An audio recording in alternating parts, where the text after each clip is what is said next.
Now, Russia and Ukraine said Wednesday that they were prepared a second round of talks since the conflict began last week.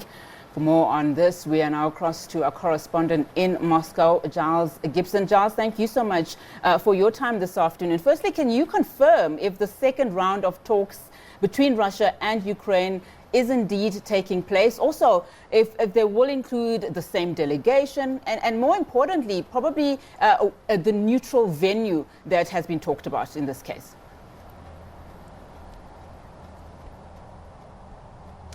Yeah, things still very much up in the air about exactly where these talks are taking place, exactly what the process is going to be. We have heard from the Ukrainian side saying that these talks are about to kick off really any minute now, in the next 20 minutes or so. The Ukrainians also saying that the first order of business, as far as they're concerned, has to be setting up some sort of humanitarian corridor with the Russians. So the idea there being that you have, the elderly, women and children in cities such as Kiev and Kharkiv that are taking heavy bombardment from the Russians. The Ukrainians clearly are trying to set up some sort of humanitarian corridor so that these people can be allowed to leave those cities and head west to relative safety, either in western Ukraine or perhaps try to cross the border into Poland. We've also heard previously from the Russian delegation saying that they are open to discussing a ceasefire here. But at this stage, it's not exactly clear what the Russians would require in terms of calling a ceasefire in this conflict that's been going on for almost exactly a week now. In fact, Giles, that was going to be my question. Are any of the sides willing to compromise or change their demands at this stage? I mean, do we know what is expected to come out of the negotiations? When you look at it, we know that Russia is still insisting that this is a military operation. As an example, the foreign minister there, Sergei Lavrov, making statements of the sort saying that, a third world war would be a nuclear and a destructive one. Earlier, he was interviewed, the Ukrainian president, saying, you know what, we'll see in terms of where these talks will take us. Yeah, Sergei Lavrov, the Russian foreign minister, insisting that Russia is open to dialogue here, that it wants to come to some sort of an agreement with the Ukrainians, but also says that the agreement, however the talks play out, need to be based on mutual respect. So really pointing the finger at the West, saying that they are just not listening to Russian concerns about things like new members joining NATO, about Ukraine potentially joining the European Union. That's the line from the Russians.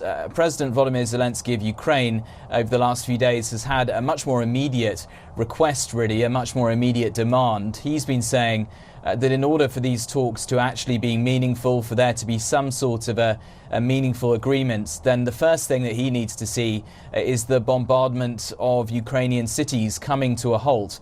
That, alongside that humanitarian corridor that I was just talking about, that has really been the principal demand coming out of the Ukrainians in the last few days since we had that first round of talks on Monday.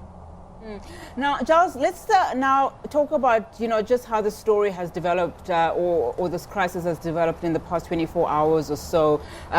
Just looking at some of the footage that have been coming through, understanding that Russian troops have now taken over Kherson and moving on to another critical city of Ukraine. Conversations also intensifying on the level of the humanitarian assistance that is needed, as you said, to all those who are fleeing Ukraine At the last tally, I think we were sitting at 1 million people who have fled to neighboring countries, with Poland taking in the bulk of that number.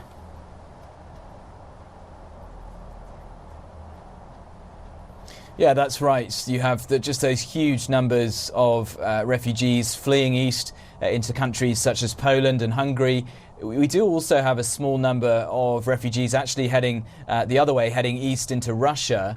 And we have seen the Kremlin, Russian state TV, trying to use some of those refugees as justification for this special military operation, as they describe it, basically saying that they have sent Russian forces into eastern Ukraine to assist people who need help there, and using the fact that refugees are heading east into Russia, across the border into Russia, as some sort of justification. But of course, as we know, the vast majority of these refugees are not heading east, they're heading west. They are trying to make it into countries such as Poland, who are in the European Union, and just such indescribable, really, conditions that some of these refugees are having to go through. You know, things like having to cram into trains for 6 or 7 hours heading west, having to stand for several days at a time waiting at border posts to get into countries such as Poland. I mean, just the stories coming out of the refugee crisis triggered by this conflict are just indescribable, really. You're talking about just how some of these refugees are treated. Of course, what has come out under heavy criticism is how the narrative, particularly as you relate to the European media as well as US media, about just how some of the undertones seem to be one of racism when we start talking about those that are trying to leave that country to safety. Hearing stories about black Africans, Indians being discriminated against because of the color of their skin, not being treated equally, and not being part of the refugee status. What are you hearing and what are you seeing?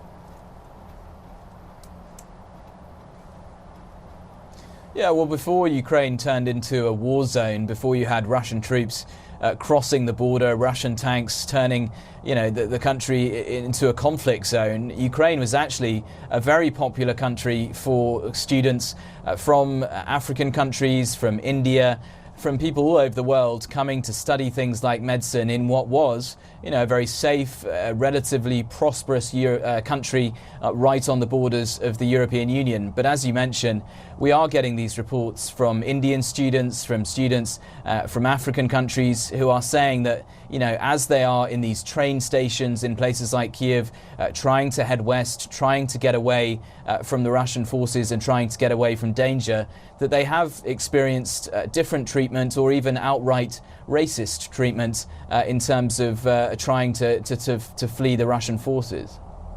Fortunate indeed. Giles Gibson, thank you so much for your time this afternoon.